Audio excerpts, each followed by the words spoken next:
Sup guys, it's Alex here, and welcome back to another Bracketology update. I have been slacking this year, I recognize that. I've only had one Bracketology out for the entire season so far. I want to say it started on like November 5th or 6th or something like that, and it's December 1st now, and this is only the second Bracketology that I've done. But I have been slacking. My goal for the rest of this year and throughout the rest of the college basketball season is to get back on that grind of doing kind of like Tuesday, Friday bracketologies, depending on when Joe Lunardi comes out with his updated bracketologies. But as you can see, we're going to be doing it as of November 28th. There's been a couple of games that have happened since then that will probably move some teams up and down in the next bracketology update, but we can kind of talk through that piece right there. A couple of housekeeping items. So I have been paying more attention to college basketball this year than usual. Sports betting became legal in Kentucky back in September. And I got to get on that grind of making some money, using some college basketball knowledge that I have to be able to win some money, I may throw some picks into the Discord server, you never know. We'll kind of see what happens there. But it's doing that has made me kind of pay attention more to certain teams, kind of follow who's been disappointing, who hasn't been meeting the spreads, upsets that I may not have seen, especially involving like unranked teams that normally don't kind of come across the ticker on like ESPN whenever you're watching TV. But it's been pretty interesting to see kind of everything moving on across the scene in college basketball. Some teams that are doing really good, some teams that are doing really bad, some disappointments. Looking at you kind of Michigan State to this point. But it's been very interesting to see what happens. We'll go ahead and scroll down here, kind of taking a look at the bracket watch before we get into the actual bracketology. Top overall seed is Purdue. I mean, you can't ignore what they just did in the Maui Invitational. They had tons of huge wins. It was like, I can't even remember off the top of my head. I want to say it was like Tennessee, Marquette. I can't remember if they had beaten North Carolina or not, but they had a ton of great wins, deservedly the number one seed right now. But we'll see what happens in the NCAA tournament. The biggest knock on Purdue in recent times is that they're always a really good regular season team, but can't turn it on in the NCAA tournament. Last year, they lost to 16 seed Fairleigh Dickinson, and then 2 years ago, they lost to 15 seed St. Peter's. So we'll see if Purdue is able to turn it on this year. First team out currently is Oregon, and then the last team in is Nevada. So taking a look here, we should also take a look at the bubble. Last four byes are Colorado State, who picked up a nice win over the rival Colorado a couple days ago. Arkansas, who I believe this one came out before the game against Duke, and obviously that is a huge win Arkansas got over Duke. So they should be safely in the field during the next bracketology. Then we have Iowa State and Providence. Last four in are Northwestern, Texas Tech, who missed out on a big opportunity for a win last night against Butler, Xavier, and Nevada. First four out are Oregon, Iowa, NC State, and Cincinnati.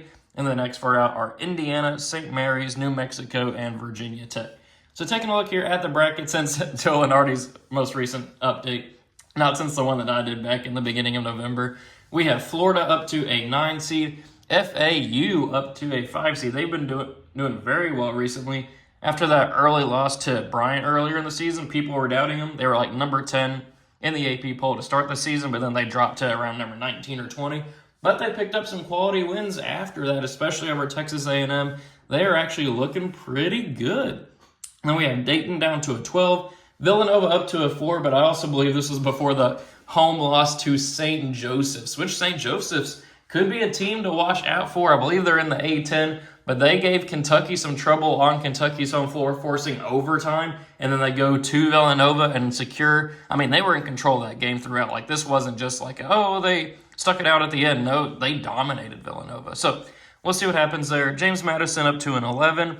Kansas State down to a 10. Tennessee down to a 2. They also lost last night against North Carolina, though that's not a bad loss at all.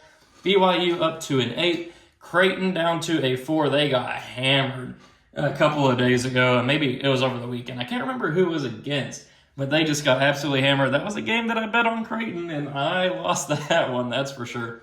Northwestern down to the kind of playing game there on the 11 line. Miami up to a 3 before getting shellacked by Kentucky. Wisconsin up to a 7. Colorado State new to the field as a 10. Then if we scroll down, we got Marquette up to an 1 seed. Ohio State up to an 8. I think that was no, they had beaten Alabama, I believe. That's why they're up 2-8.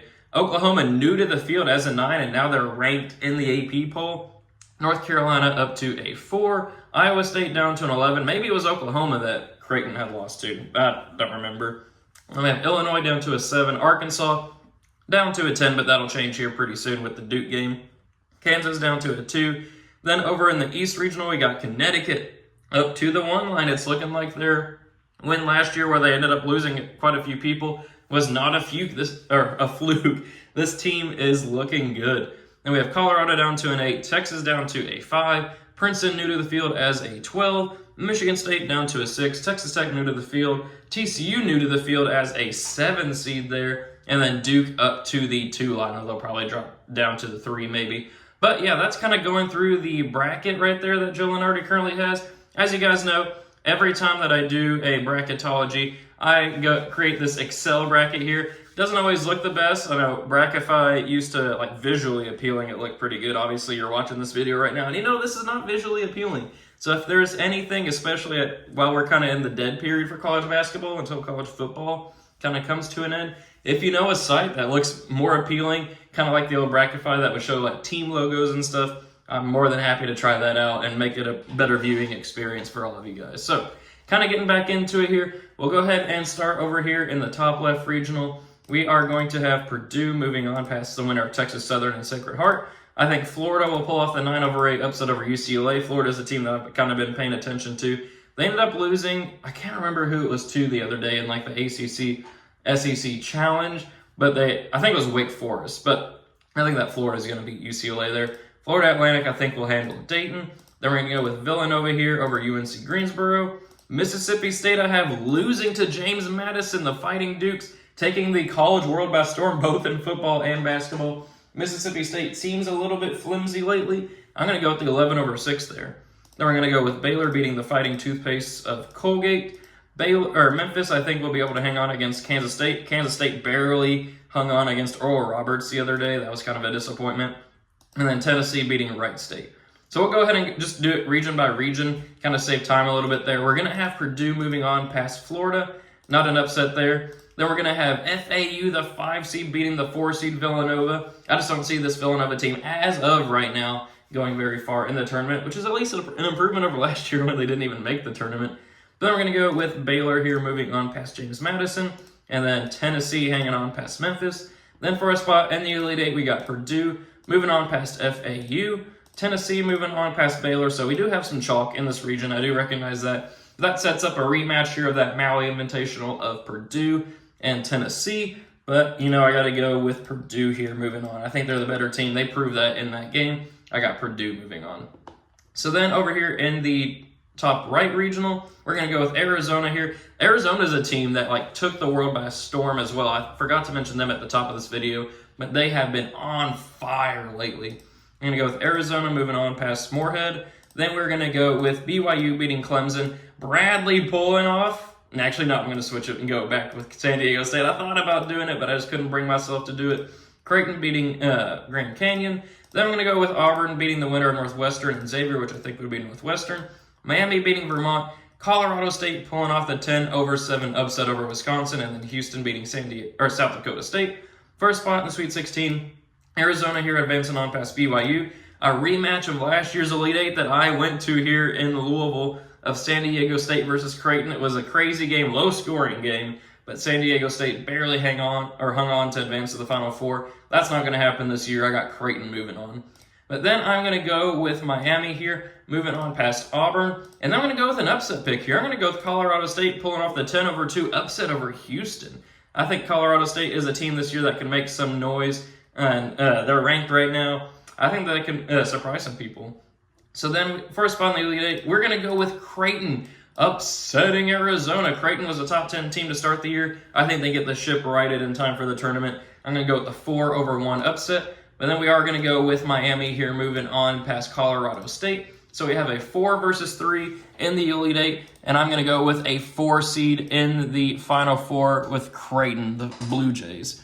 So in bottom right regional here, we're going to go with Connecticut beating McNeese. Then we're going to go with Virginia pulling off the slight 9/8 upset. Texas moving on past Princeton.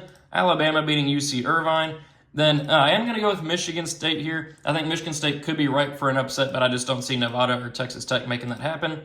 Texas A&M falling to Charleston. We have a big upset here, 14-3. I don't know what's been going on with Texas A&M lately, but they've been losing games that they shouldn't. I don't think that they should be losing, but we'll see if they're able to right that ship. I think with Wade Taylor in the SEC, I think that team's going to get a lot better throughout the season. But as of right now, why not go with a 14-3 and have some chaos?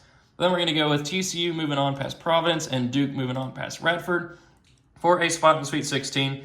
Connecticut moving on past Virginia. Texas beating Alabama just like they did in college football earlier this year. I got a 5-4 there. Michigan State and Charleston. Love to see Charleston moving on there, but I am going to go with Michigan State, where Duke will beat TCU and meet them in the Sweet 16.